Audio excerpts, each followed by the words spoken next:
Hi, thanks for joining me today. How do you talk to your partner about difficult subjects regarding their children?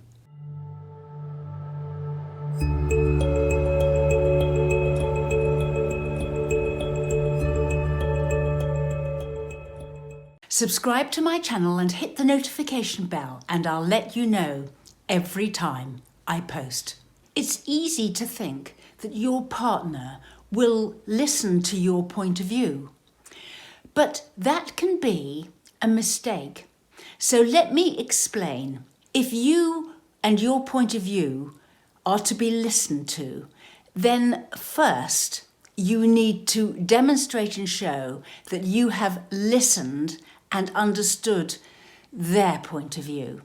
The relationship between your partner and their children can be extremely complex because it's more than likely that the children with their parent, your partner, have been through quite a lot in the child's lifetimes. Your partner can feel feelings like guilt and regret for the way things were managed and handled when the child was younger. So how do you do it? Well, first of all, you talk to your partner about the situation and their children from a point of view in which you demonstrate and show that you fully understand where their opinion is coming from and where the children's opinion is coming from.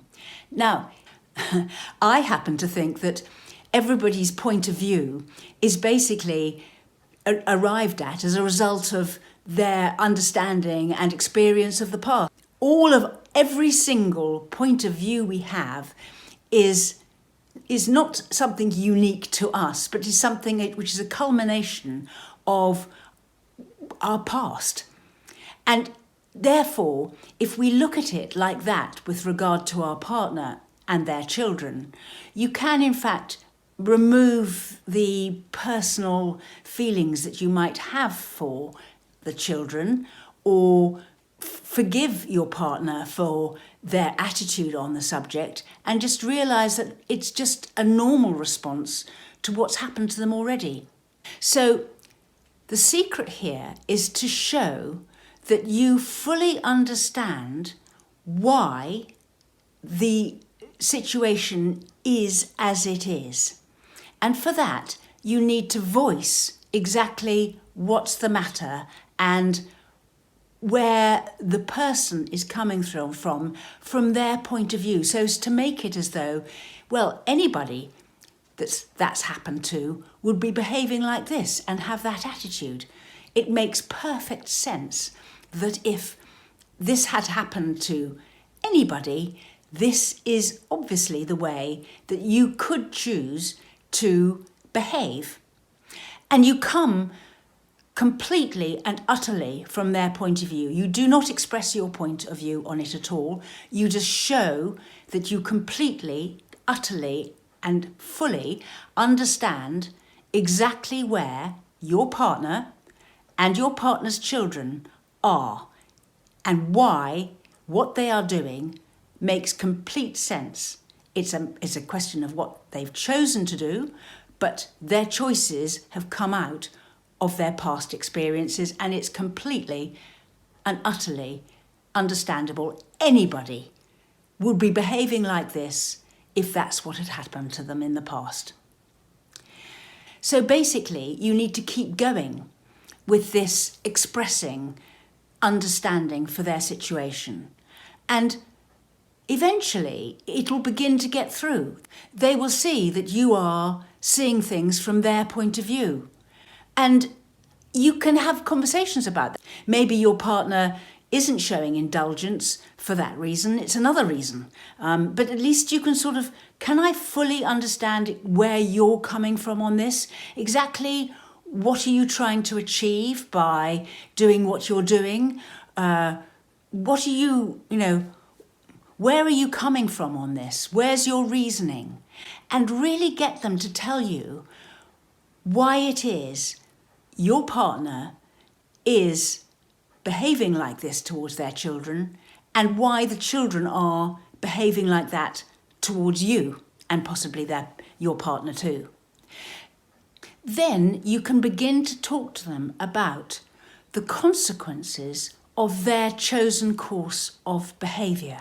So your partner has chosen, say, to indulge their child, but that indulgence will bring about a certain behaviour from the child, one of probably lack of appreciation and happy to take as much as their parent is prepared to give on the subject. You can then begin to explore the consequences of their behaviour with their child. You say, well, when you do that with so-and-so, they always do this, do they not? And that's not the behaviour or the attitude you're after, is it? And get them to begin to open their eyes to what's really happening and to see what's actually happening.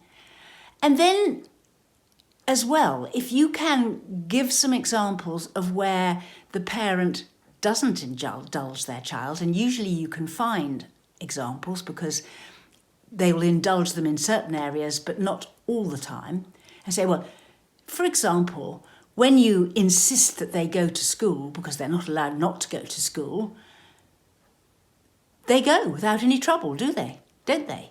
And you can sort of use a comparison and say, well, where you're non-indulgent, you get the behaviour you want. But when you are indulgent, you get the behaviour you don't want. Get them to see things with new eyes. And then you can suggest you do an experiment and say, well, look, when the child does this, why don't you, instead of saying this or doing that, say something else or do something else? And you and they can discuss what that experiment might be, what you might say instead. Maybe it's just simply, no, whatever it is. And then you talk about the different behaviour that you get as a result of their doing something different. And gradually, it'll become much easier to have this conversation, and your partner will change what they do much, much quicker. If, on the other hand, you approach your partner and say, look, I've had enough of this, it's got to stop, we need this to change, and we need it to change now, your partner is very likely to just put their back up at that and block it and reject your suggestions, because they won't see that it's their approach which is creating the problem with the stepchildren. And likewise, with the stepchildren themselves, once you've shown them complete and utter understanding and they understand that you understand where they're coming from on that, you can also say to them, well, that behaviour isn't bringing about what you want, is it? So ultimately, this is not about you and your opinions and what you want. It's about you understanding them and understanding the position from their points of view, and then tackling their point of view based on their arguments, not yours. We run workshops, sessions, an email response service, and we write booklets. Do look in the description box below for links to our social media and website.